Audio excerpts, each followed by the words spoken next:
We are changing things up for today on the FanDuel Fantasy Q&A. Usually we're talking MLB DFS for today, but if you looked at the slate for MLB tonight, it ain't great, man. Just two games just kicking off later on. So we're going to focus on some NBA for today. And to do that, we're going to bring on Tom Vecchio because I'm really bad with NBA DFS. And we're going to pick Tom's brain about tonight's slate, about NBA DFS in general, and get you set for a much better slate than what we have on the MLB side of things. Welcome on into the FanDuel Fantasy Q&A. My name is Jim Sonis. I am a senior writer and analyst for numberFire.com, joined here by Tom Vecchio. He is the host of the Daily ISO on the numberFire Daily Fantasy Podcast feed. And Tom, it's a pleasure to have you on today. How you doing? I'm doing good. We got 7 games on tonight's slate. I think we're in a pretty good spot. We have a good mix of stars. We have some values. There's not too many injuries on tonight's slate. I think it should be good. Not too many injuries yet. That's what I've learned. It's just it always changes, and it always right when you feel comfortable, something stupid's going to happen and make everything horrendous. Like there was a night in MLB DFS a couple nights ago where there were 15 dudes. Like Will Myers was scratched after lock happened. So and I'm not there for that. I'm here for certainty, for known lineups, an hour and a half or 3 hours beforehand. We don't get that here with NBA. We're going to break this down, get you set for tonight's slate. But because we have Tom here for today as a special little guest hangout, feel free to pepper in questions, maybe focusing a bit more on NBA DFS process. Usually we're talking about the slate specifically, but because we have Tom today, we can grill him, get into his process with NBA DFS. So hit us up no matter where you're watching right now, whether it be Twitch, YouTube, Facebook, Twitter. Let us know what questions you have for Tom about his NBA DFS process and also about tonight's slate. Now, Tom, before we dig in too much into tonight's slate, I do want to kind of grill you a bit about NBA DFS because as the viewers of this Q&A show know, basketball is not my thing. So I want to get your thoughts. If you are getting set to diagnose an NBA DFS slate, what is the first thing you do before all else? Well, first thing, there's 2 things that are, at the same time because they go hand in hand. One would be looking at the totals. And if you don't have totals, you're wondering why. Well, that's probably related to the NBA injury report. So starting off everything, I would say with most sports is, okay, what games are we going to be focusing on? What have higher totals? What have closer spreads? We do that for most sports. And then looking at the injury report, because if we're missing a total or we have a higher than usual spread, it's probably due to the injury report, or it's a closer than spread. It's probably due to the injury report. So first off, figuring out, especially this year in particular, finding out who's actually available for the teams is number one, and then extrapolating out from there. And as far as tonight goes, are there any major injuries that are influencing how the slate is shaping up? No, as of now, there's no one that's questionable or truly questionable that we're really worried about. We do have Zach LaVine listed as probable, set to make his return after a multi-week absence. Anthony Davis, of course, is always listed as probable since returning from his injury, but he should be good to go. I think that, a few of the other players, whether it be Brogdon or Nikola Vucevic, LaVine's teammate, he's also listed as probable. A few minor players, but overall, we're in a pretty good spot. Okay, so let's. We actually had a couple questions here. One of which is from Marquise Gray. I don't know if this is the Marquise Gray. If so, what's up, Marquise? But a question about Russell Westbrook or Ja Morant. And we got Russell Westbrook facing off with Toronto. Ja, I honestly don't know because again, I don't know anything about NBA DFS. But if you're going against Detroit, okay, who you got between those two for today? From a raw projection standpoint, it has to be Westbrook. The volume that he sees in terms of overall usage, his production at seemingly close to 2 FanDuel points per minute in certain circumstances is literally unmatched at the point guard position. Now, you can make a case for Luka because he's a few $100s cheaper and there's no Porzingis tonight for the Mavericks, but I'm still going to be leaning towards Westbrook 10 times out of 10. Find the salary to get him in your lineup because ultimately, Westbrook has a 70, 80 point ceiling, which Ja really doesn't have. So I'll take Westbrook going up against Toronto. Sure, the matchup against Detroit is not an issue for Morant, but we still should see more scoring from the Washington-Toronto game. So let's pull up the spreads over here on the numberFire heat map.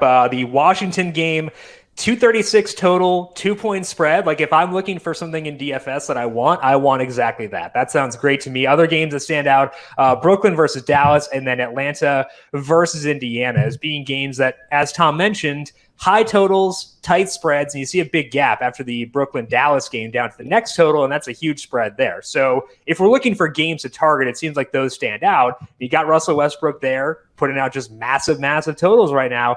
That makes a lot of sense. Now, the problem is Westbrook has a very high salary. So Marquise was asking for, or Marquise Gary, not Marquise Gray. Sorry, Marquise. Either way, he was asking for a low salaried point guard to pair with Russell Westbrook. Now, I want to reframe that, Tom, because you're not always going to want to pair them with a value play at the same position. So let's make this more broad. And let's say, A, is there a value point guard you would go to? But also, B, do you want to find your value there, or do you think the best value lies at a different position for tonight? So I think both are true on this slate. I think that a lot of people are going to be trying to spend up for either Westbrook or Luka, maybe Kyrie at the point guard position, and then they're going to be trying to spend up to get Durant. So it's clear because there's no like true elite center on tonight's slate. Vucevic we can make the case that he's an elite center, but there's no Jokic, there's no Embiid, there's no Karl Anthony Towns, so there's no one super expensive. So spending up for Westbrook or Luka or Kyrie at point guard, and then Durant at small forward means that most people try to find their value at shooting guard or at power forward. So I think that finding value at point guard is valuable, and if I'm going to be doing so, I'm probably going to be looking to Alex Caruso for the Lakers. This game only has a 211 over-under, but he should be in the starting lineup. This will be his third game in a row he's in the starting lineup. We're dealing with an 8-point spread in this game, 7.5, 8 points for the Lakers-Clippers. He's $3,900. He should be able to get there well over his fantasy value just because he can fill up the stat sheet. If it's not going to be him, it could be Saban Lee at $3,700 if Killian Hayes is ruled out for Detroit. Hayes is currently listed as questionable. So if you want value specifically at point guard, I think we have a few options. Do you think that's the best place to spend down for tonight, or do you think that you'd rather go elsewhere for your top values? I think that at point guard, Caruso is a great option. If you want to drop down at other positions, I mean, do we want to jump into every position now for other value plays? Let's say because the main focus seems to be getting in Westbrook and or like Durant, Luka, Kyrie. Let's say you're focused on those guys. You're focused on trying to get in two of those guys. Where are you turning to next to try to offset that salary, regardless of position? What do you think is the place to go for value for today? It would be power forward, and then probably if you're spending it for Durant, probably the other power forward spot. You could get Caleb Martin's only $5,000. He was in the starting lineup 2 days ago against Detroit. 33 minutes from him, 34 FanDuel points. He should be in the same spot tonight for Charlotte because Miles Bridges is still out. Gordon Hayward is still out. They have a few injuries. Good matchup for them against Chicago. That game has, a 4-point spread, 218 over under. That's pretty good. If the scoring is going to be there from Chicago specifically because Levine is back, that could have a good back and forth environment. I like that. Anthony Gill could be in the starting lineup for the Wizards because Rui Hachimura has been ruled out. So if you want to go to him as a value play, that's certainly on the table. And then potentially Michael Mulder for the Golden State Warriors at small forward. They are still shorthanded because Kelly Oubre is still out of the lineup. Eric Pascal is still out. They are dealing with just a number of injuries. And although that game has a 15-point spread in favor of the Warriors, the garbage time minutes could potentially be there for Mulder, who's only 3,600. Okay, so a couple of good options there, mostly focusing on small forward, it seems like, for today, as far as trying to find your value. So it seems like, to answer your question, Marquise, if we're looking for a true value play outside of maybe Caruso or the other guy for Detroit, it seems like the best values do lie elsewhere. So maybe finding your value there instead. It seems like David is on board with the Detroit point guard as well. Okay, so DePrince over on YouTube is asking 100% play of today. So I'm guessing that what DePrince is asking for is, let's say, Tom, you're multi-entering and you're doing a bunch of lineups, but you want to lock in one guy to every single lineup. Who would be the guy in whom you had the most conviction for tonight's slate? It would be Durant, and he's 10.6, and I think you can borderline make the case that he's slightly too cheap, just given the volume of shots that he's taken over the past few games, given the volume of scoring, given the true upside that we know he has. And with this game, what is it, a 4-point spread? 3.5 now for the Nets. It has a 234-point over-under. Dallas is a bit shorthanded. The 22, 25 field goal attempts he's taking on a nightly basis now since returning, and the 39 and 40 minutes is more importantly from Durant. That's what we want to be seeing. When he came back from this injury, it was like 18, 21 minutes. We were a little bit worried. He got hurt again. He came back. But now that the minutes are solid, if Durant is going to be taking 22, 24 field goal attempts every night under $11,000, you could probably make the case that he's probably the best point per dollar high, top tier spend on tonight's slate, even ahead of Westbrook because he's cheaper than Westbrook. So from a point per dollar standpoint, I would go 100% Kevin Durant tonight if that's truly the question. Okay, so to Prince, Kevin Durant, your I guess not lock of the night, that's terrible phrasing, but like the person we are locking in for tonight. Now, the question I would have there is, I'm greedy, Tom. I want to get Durant and Westbrook because we're talking about how we have these high total games with the tight spread, and we find both KD and Russ in those games that fit that formula. If I can get a stud in that type of game, projecting in a good situation, I'm going to have a hard time passing them up. So would you say this is a night where there is enough value where you are comfortable putting in both Russell Westbrook and Kevin Durant, or do you think that maybe you try to take the savings on someone like Luka or Kyrie if you're going Durant, just because there may not be enough value to justify jamming in both those guys at the top end of the salary pool?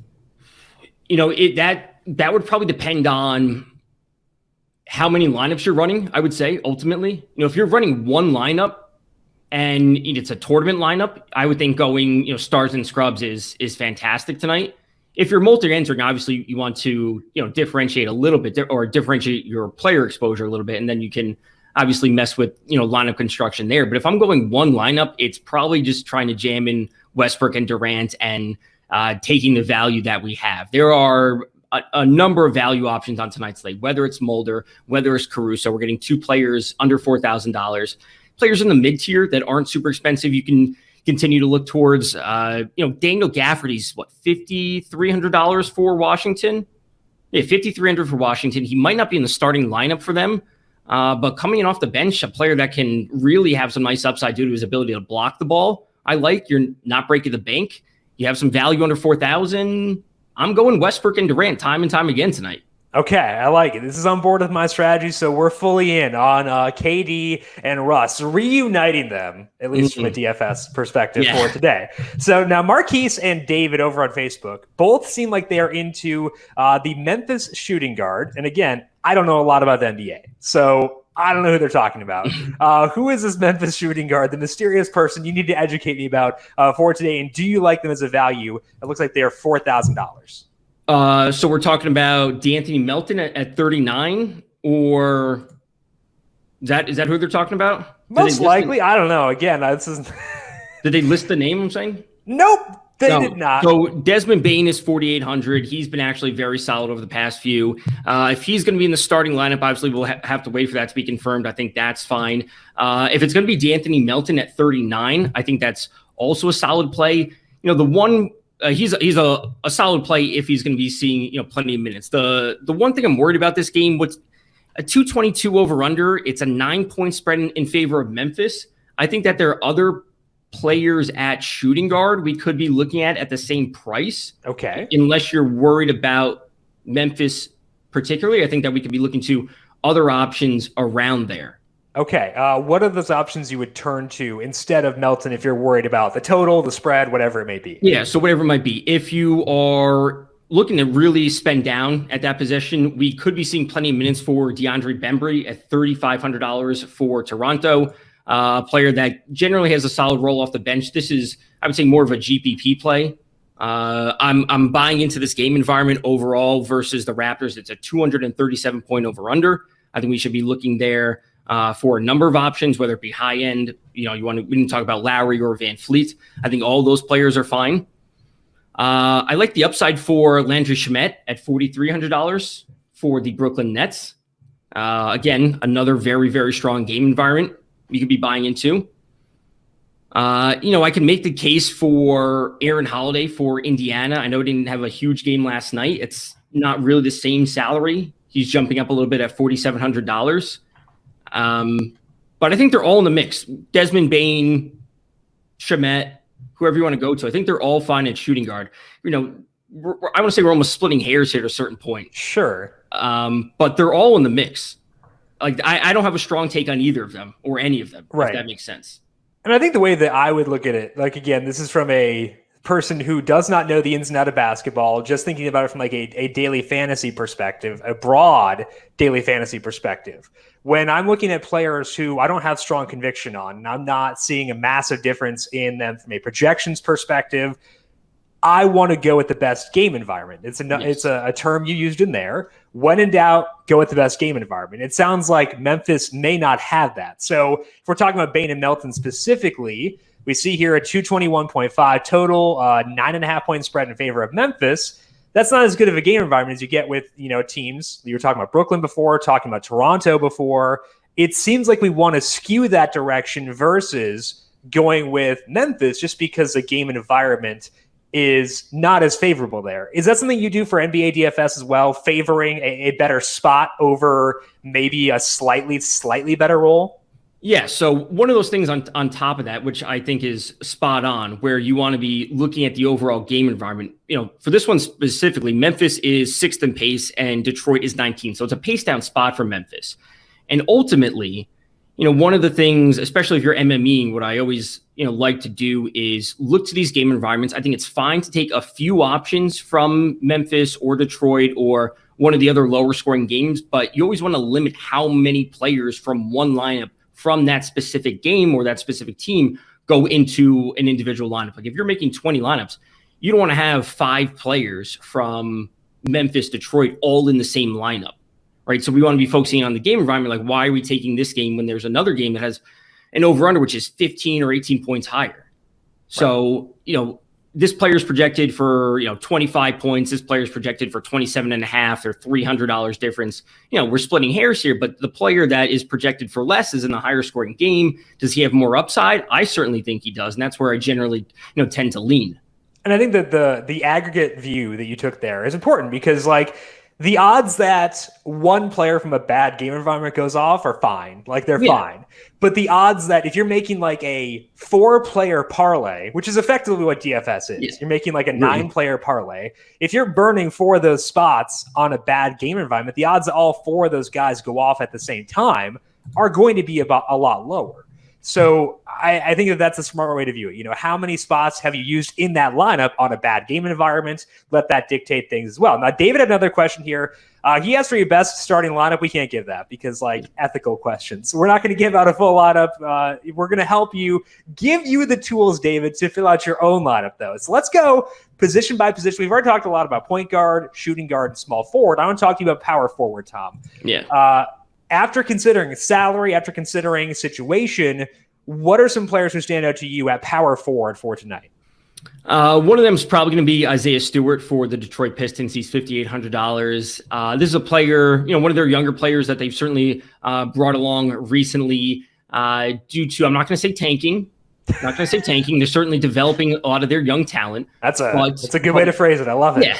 They have a number of players ruled out tonight. Jeremy Grant is out. Mason Plumlee is out, most notably. Rodney Magruder's out. They just have a very thin rotation. And Isaiah Stewart is a player that we've seen excel specifically when Plumlee and Grant are out of the lineup. He should be in the starting lineup again tonight. He's going against Memphis at the same game environment that we've gone back to a few times. And I expect him to be very, very chalky tonight just because the usage should be there for him. The minutes should be there for him. Some of these recent games are, fluctuating in and out with his production, but we have seen Grant or Plumlee in and out of the lineup. So I expect him to be very popular in the mid-tier. Right below him, Marcus Morris at $5,500 for the Clippers. A player that doesn't always have a ton of pure scoring upside for the Clippers. A player that we obviously often see, give up offensive usage to Kawhi Leonard and Paul George, which shouldn't come as a surprise, but he can fill up the stat sheet. He can get it done from rebounds, assists, throwing a block or a steal here or there. This game has a 211 over under, which I don't love. We'd like to stay a little bit higher, especially with these, high headline teams, whatever you want to call it, in this matchup. But I do like him. And then, like I said, for Washington, it could be Anthony Gill in the starting lineup. And I think he's he's $3,500 at power forward. So if you really want to spend down all the way at power forward, it could be Anthony Gill for Washington. some of these recent games, he just doesn't even play just because he's pushed out of the rotation. But because Rui Haichi-Mur is out tonight, it could be Anthony Gill, but we need confirmation that he's in the starting lineup first. So we got other questions about center. Marquise is asking about Ken Birch. David is asking about the Dallas center. Let's go to center overall. Yeah. What stands out to you there? And again, we can talk about studs here, but it sounds like you were not into the higher salary guys. Where is your focus at center? So two great players so far, Birch and then Dallas. I mentioned this on the Daily Ice of the podcast. Ken Birch, love the spot for him going up against Washington. It's a 237 over under. Washington, they play super fast. They also don't play defense. They're second worst in the league against centers right now, allowing 57.68 FanDuel points per game, which is great to see. Washington is first in pace. Toronto is 16th. So we're really looking at a good spot for Ken Birch. And with Chris Boucher still out of the lineup for the Raptors, he should be in a fantastic spot. As for the Mavericks, I think that we're going to be seeing Willie Cauley-Stein in the starting lineup, but I would actually still prefer to go to Dwight Powell off the bench. The Nets are still not super strong on defense. They're allowing 54.66 FanDuel points per game to opposing centers, which is bottom 10 or so in the league. The Nets also play super fast. It's another game with a super high over-under sitting at 234.5, right? 235, a close spread of 3.5 points. So I mentioned them on the podcast. Like I said, Birch and Powell, I like them both tonight, and it fits well with the roster construction of not spending up at center and then spending up at small forward and point guard tonight. Yeah, and I think that with the way that things break out there, it makes a lot of sense because you don't want to spend up at like a certain position unless like there are the guys to do so. So like, center doesn't seem like we want to do that for today, but it seems like the true studs are focusing on Durant, Westbrook, and then kind of scrambling from there. If we go with Westbrook and Durant, that's $5,400 left per position. And the guys we're talking about at power forward and center are around that range where you're not totally punting, not taking guys who are playing 13 minutes and stuff like that. You are actually getting viable plays and living in that range. Now, are you going to be trying to identify players who, like Caruso is $3,900, who have like that salary can allow us to get back up into the mid-range? Are there guys you're targeting to try to get back in that mid-range regardless of position? Or are you trying to live around $5,400 so you're not overextending yourself with too many punts? I would say that it's a mix. Like I'm very confident in Caruso tonight. I think he's a player I'm absolutely focusing on, have a good amount of exposure to in my player pool. I really do like him. But then, the mid-tier, Caleb Martin, as I mentioned, is $5,000. If he's going to be in the starting lineup again, he's not a super deep value play, but I'm also very on board with him. If Desmond Bane is 3,800, right? 4,800 for Memphis. I think he was 48 and Melton was 39. Yeah. Bane is 48 and Melton 39. Yeah. So if Desmond Bane's in the starting lineup, again, another player, not super, super cheap, but if we add in Caruso or you add in potentially Anthony Gill, those are two players under 4,000. Mm-hmm. That would probably raise it however much for your average remaining. Or 57.80 if we have Martin in there and Caruso. And Martin's not like a super salary saver, but he's like, it seems like the minutes should be there where he's under salaried regardless of if he's not like a true value. Right. And then if you look to potentially Anthony Gill, who is the minimum salary, that's certainly a bit interesting. Okay. Really opens things up for your lineup. Maybe, like I said, Michael Mulder for Golden State. He's 3,600. So if you add a few of these in, you could actually live in the mid-tier and then probably spend to some player in the $6,000 range. And like you're not stretching your lineup at that point because we have enough value. Right. Okay, so 57.80 left after Martin and Caruso there with Russ and KD. It makes it seem like Russ and KD, a very affordable duo for tonight, one we should try to get to based on the game environments there. Now, one last question. This one is from Danny. He says, no love for Steph Curry tonight. And I'm assuming Danny tuned in late because we did talk about that a bit at the beginning where it's a situation where from like a point per dollar perspective in projection, Steph Curry is going to look phenomenal. However, the game environment is less so. 226.5 total, 15-point spread, which means Steph probably not going to log a ton of minutes in the fourth quarter. Is that the main concern with Steph, or are there other things that sour you on him for tonight? That has to be the main thing, right? Steph is $9,900 and Luka is 10.9, right? It's not that much of a difference. So Steph Curry is a 15-point home favorite going up against Oklahoma City. Now, listen, Steph could go out there and in 30 minutes put up 55 FanDuel points, most of it coming from threes. We all know this, right? We're not worried about that. Now, if you want to take a tournament shot with Steph because you think he's going to be far less popular, I think that's a great idea. But if we're truly worried about a player's max ceiling, right? Where are we going to get the most fantasy points from him?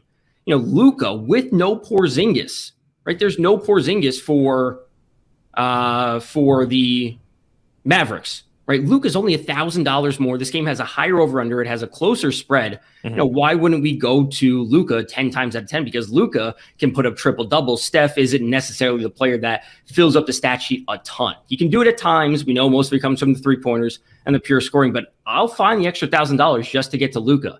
This isn't to say I don't like Steph tonight. Right. It's just a game environment thing. And we're working with a salary cap world here. Right. We have to take that into account. That's the tough thing is we're talking about DFS. We're not saying we don't like these players. I can never use Kyle Hendricks in DFS, even though Kyle Hendricks is tremendous. He's a fun pitcher to watch. He's not DFS play. With Steph, tremendous basketball player and good for DFS in general. But when we have so many good alternatives in the same position, in the same salary tier, in so much better positions, if Steph were facing Brooklyn, different situation, because then we're getting this crazy high scoring game environment, tight spread. But Oklahoma City, very different. That is all the time that we have for today. Tom, I appreciate the time. Thank you so much for educating us. Where can people find your work and your podcast as well? So you can find me on Twitter at DFS_Tom. You can find my work all over numberFire.com, writing about not only basketball, but baseball and hockey. And then, of course, once football gets here, I'll be on that. And then you can find the podcast, The Daily ISO, on the numberFire Podcast Network, the FanDuel Podcast Network. You can find it on all your given platforms. All right. And Tom will also be talking about the Clippers and the Lakers for tonight with Cabby Richards. That should be a lot of fun. So, Tom, looking forward to watching that and appreciate the time for today. Again, Tom's on Twitter at DFS_Tom. I'm at Jim Sonis. Big thank you to Calvin Theobald, our video producer, for running the video side of things here today. Thank you, Cal, as always. And thank you to everyone for tuning in. Good luck to you with your NBA DFS lineups for tonight. Back again with more baseball for tomorrow, a juicy 14-game slate for Friday. We'll talk to you then. This has been the FanDuel Fantasy Q&A.